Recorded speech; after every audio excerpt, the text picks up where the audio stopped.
Shalom saudara-saudara. Dalam kesempatan ini kita akan belajar bersama-sama mengenai model-model pembelajaran kelas virtual. Tujuan dari presentasi ini adalah untuk menolong kita mulai mengubah rencana pembelajaran kelas fisik menjadi kelas virtual secara cepat dan tepat. Setiap SKS dalam silabus kelas kita terdiri dari 3 unsur. Yang pertama adalah tatap muka selama 50 menit. Yang kedua, tugas terstruktur selama 60 menit. Yang ketiga, belajar mandiri selama 60 menit. Satu SKS terdiri dari 16 unit per semester. Jadi, masing-masing menit tersebut dikalikan 16 dan dikalikan lagi berapa SKS yang kita ajarkan dalam setiap mata kuliah. Bisa 2 sampai 3 SKS. Kondisi sekarang ini di mana terjadi pandemi corona menyebabkan kita punya masalah dengan pertemuan-pertemuan kelas kita. Masalah yang pertama adalah berkaitan dengan tatap muka. Kita tidak dapat melakukan tatap muka secara langsung. Masalah yang lain adalah berkaitan dengan tugas terstruktur dan belajar mandiri yang sama-sama memerlukan buku-buku referensi. Ketika orang melakukan pembelajaran di rumah, maka bisa diasumsikan bahwa tidak ada cukup buku-buku referensi yang sebelumnya mudah mereka dapatkan di dalam perpustakaan kita. Solusinya terhadap masalah ini ada beberapa hal.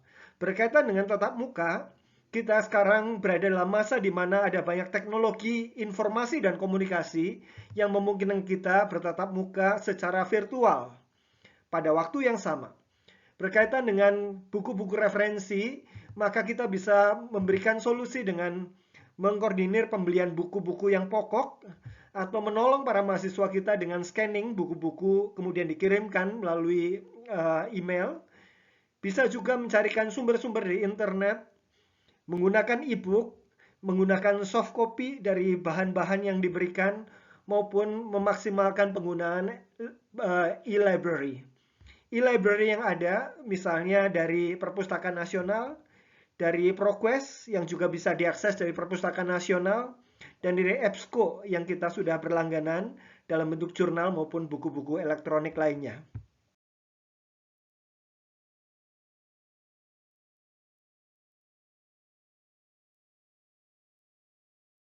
Jenis model pembelajaran dalam kelas tatap muka, baik secara fisik maupun secara virtual, dapat dikelompokkan dalam 2 kategori. Yang pertama, pembelajaran yang memerlukan banyak penyampaian informasi. Biasanya sekitar 75-100% berupa kuliah, berupa lecture.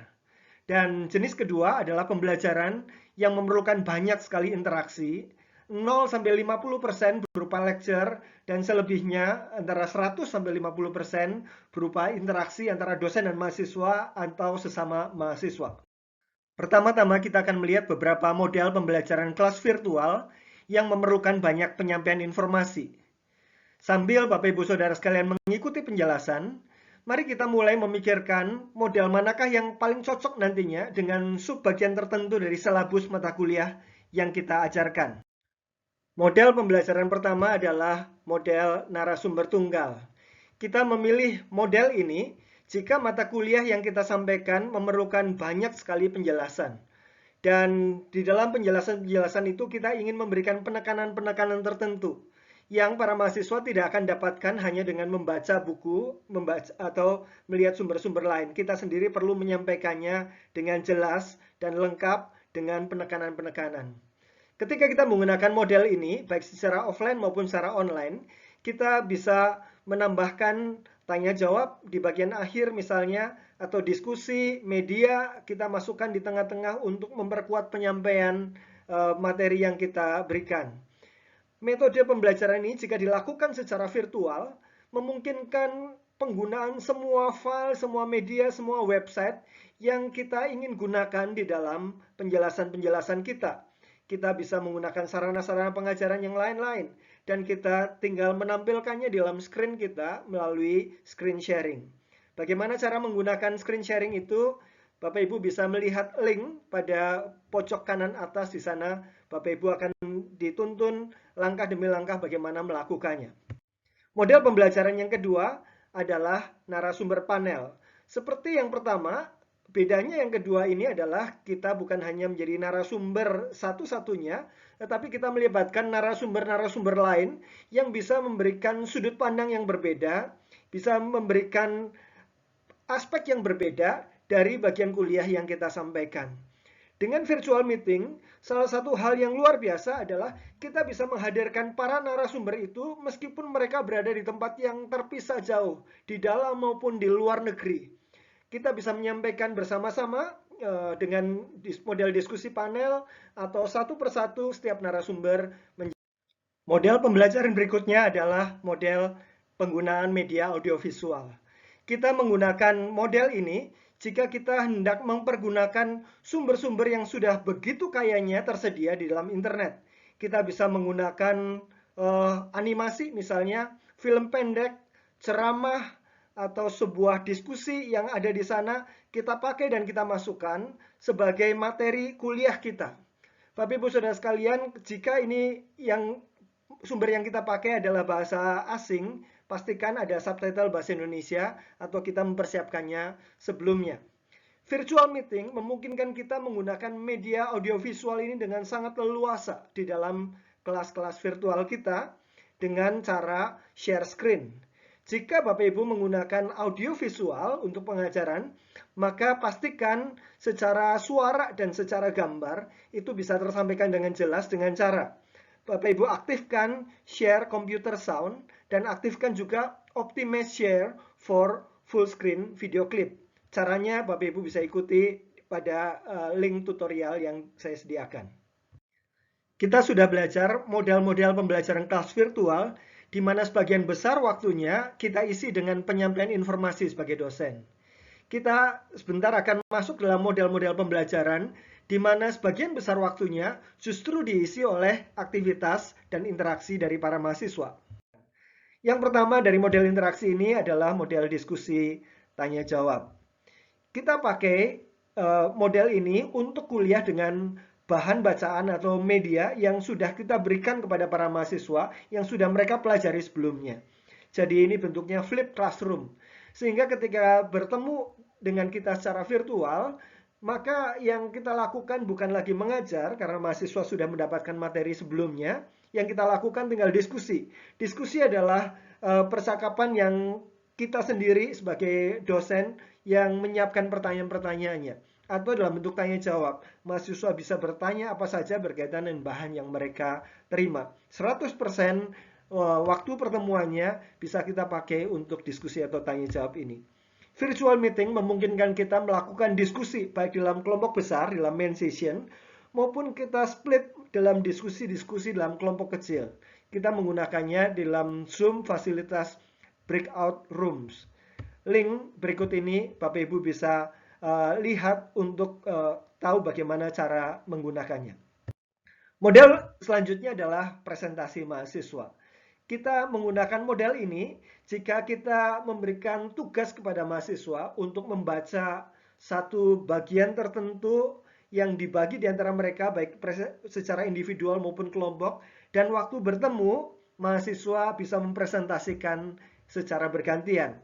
Sesudah mempresentasikan biasanya diikuti dengan diskusi kecil atau tanya jawab, baik pertanyaan dari kita maupun dari sesama mahasiswa. Virtual meeting memungkinkan slide presentasi yang dibuat oleh para mahasiswa itu diperlihatkan dan semua peserta termasuk kita bisa memberikan anotasi, memberikan catatan-catatan dan itu semua bisa di-save. Bapak Ibu Saudara sekalian, kembali Bapak Ibu bisa mempelajarinya melalui link share screen tutorial. Model pembelajaran berikut adalah model yang disebut sebagai intro dan review. Ini adalah sebuah pola pembelajaran yang sangat baik untuk kita terapkan. Dilakukan dengan pertama-tama ketika kita bertemu secara virtual, kita sebagai dosen memberikan intro dari materi yang perlu mahasiswa-mahasiswa kita baca atau tonton.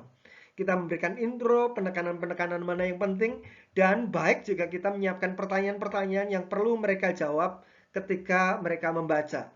Sesudah intro, kita beri waktu untuk mahasiswa membaca artikel atau bab yang disediakan atau nonton media yang sudah kita berikan linknya. Ketika mereka membaca atau menonton, mereka menjawab pertanyaan-pertanyaan, kita masuk bagian ketiga sesudah itu, yaitu kita memberikan review dari apa yang sudah mereka pelajari dan berikan waktu untuk sharing hasil jawaban pertanyaan-pertanyaan tersebut. Saya berharap model ini adalah model yang banyak bisa kita maksimalkan penggunaannya. Virtual meeting memungkinkan kita untuk melakukan diskusi kelompok besar dan diskusi kelompok kecil seperti yang model sebelumnya, dan kita bisa ketika sharing kita bisa menggunakan breakout rooms. Model lain di dalam perkuliahan online kita adalah model yang mungkin akan dipakai oleh beberapa di antara kita yang mengajarkan mata kuliah yang sifatnya lokakarya, sifatnya praktis, berlatih menggunakan atau melakukan sesuatu. Ini adalah jenis kuliah yang menggunakan banyak sekali latihan-latihan, feedback dari latihan-latihan itu, aktivitas serta fasilitasi yang terjadi di dalam ruangan perkuliahan secara fisik, tetapi juga kita bisa lakukan secara online. Virtual meeting memungkinkan kita menggunakan fitur kelompok kecil, breakout rooms, memungkinkan kita menggunakan fitur papan tulis bersama. Caranya dengan menggunakan share screen whiteboard dan mengaktifkan anotasi. Kita bisa mencoret-coret papan bersama-sama, kita bisa melakukan interaksi banyak di situ. Bisa juga menggunakan fasilitas polling, ada pertanyaan-pertanyaan, orang-orang menjawab, kemudian hasilnya bisa ditampilkan. Dan juga semua bentuk sarana-sarana pembelajaran seperti quiz, form, games, dan lain-lain yang ada di internet, kita bisa tinggal share screen untuk kita masukkan, integrasikan dalam lokakarya yang kita sampaikan. Sangat bermanfaat dan sangat bisa kita maksimalkan. Bapak Ibu bisa melihat tutorialnya, tutorial breakout rooms, tutorial untuk bagaimana melakukan polling, dan tutorial kembali bagaimana melakukan share screen. Saya akan memberikan contoh bagaimana mengkonversi silabus kelas fisik menjadi kelas virtual. Contoh diambil dari mata kuliah pemuritan dalam dunia kerja, program studi Emin Marketplace. Di bagian awal kuliah ini, saya ingin memberikan dua bagian, dua section. Yang pertama adalah tentang berbagai perspektif dalam memandang pemuritan dalam dunia kerja. Ada perspektif biblika, developmental, perspektif gereja. Dan sesudah itu saya masuk ke dalam bagaimana fondasi Alkitab terhadap pelayanan pemuritan, secara khusus pemuritan dalam dunia kerja. Di dalam setiap mata kuliah ini ada bagian tatap muka, ada bacaan yang perlu dipersiapkan sebelumnya, dan tugas-tugas. Bagaimana mengkonversi silabus ini menjadi silabus kelas virtual. Bagian yang pertama, di mana ada berbagai perspektif, itu sangat tepat jika kita menggunakan model narasumber panel. Jadi sebelum Zoom, pertemuan Zoom, mahasiswa sudah membaca artikel dan bab yang sudah ditunjuk sama dengan yang bagian fisik. Tetapi ketika Zoom, saya bisa menghadirkan beberapa narasumber yang satu mungkin ada di Jakarta, satu di Surabaya, satu di Bandung. Kita bisa sama-sama bertemu dalam kelas virtual, menyajikan masing-masing perspektif sesuai dengan bidang keahlian masing-masing narasumber itu. Dan di dalam presentasi itu sesudahnya kita bisa melakukan tanya jawab secara panel. Tugas yang para mahasiswa lakukan sesudah itu adalah membuat lesson learn, insight apa yang mereka dapatkan baik dari bacaan maupun dari pertemuan panel yang sudah dilakukan tadi. Nah, bagian yang berikutnya tentang fondasi Alkitab bagi pemuritan, saya pertama mengambil dari bagaimana Tuhan Yesus melakukan pelayanan pemuritan menggunakan studi yang dilakukan Robert Coleman dalam Master Plan of Evangelism. Saya menggunakan metode audiovisual di sini. Sebelumnya mahasiswa sudah membaca ada 8 bab, 8 prinsip pelayanan Tuhan Yesus, mahasiswa dibagi-bagi sehingga satu mahasiswa dapat satu bab tertentu untuk menyiapkan diri mereka. Ketika ada Zoom meeting, saya akan menggunakan video dari Robert Coleman sendiri yang menyampaikan tentang intisari dari The Master Plan of Evangelism. Sesudah itu, saya akan membagi mahasiswa untuk menyampaikan apa yang mereka sudah pelajari dan dapatkan baik dari bacaan mereka di rumah waktu persiapan bab yang berbeda-beda itu maupun dari video yang mereka tonton bersama-sama di dalam Zoom ini. Kemudian fondasi Alkitab yang kedua, saya ingin mahasiswa mempelajari secara khusus tentang amanat agung Tuhan Yesus. Dan metode yang saya pilih adalah metode intro review. Tidak ada hal yang perlu disiapkan sebelumnya oleh mahasiswa. Ketika mereka bertemu di dalam pertemuan Zoom, Saya akan mengawali dengan memberikan intro tentang Amanat Agung ini, tentang artikel yang akan saya minta mahasiswa baca sesudah ini. Jadi ada artikel tentang Amanat Agung, saya akan memberikan penekanan-penekanan apa yang harus mereka perhatikan. Saya berikan 2-3 pertanyaan untuk mereka jawab sambil mereka membaca artikelnya. Sesudah itu, waktu saya berikan kepada para mahasiswa untuk membaca artikelnya. Pada saat ini Zoom bisa off, jadi bisa menghemat kuota para mahasiswa.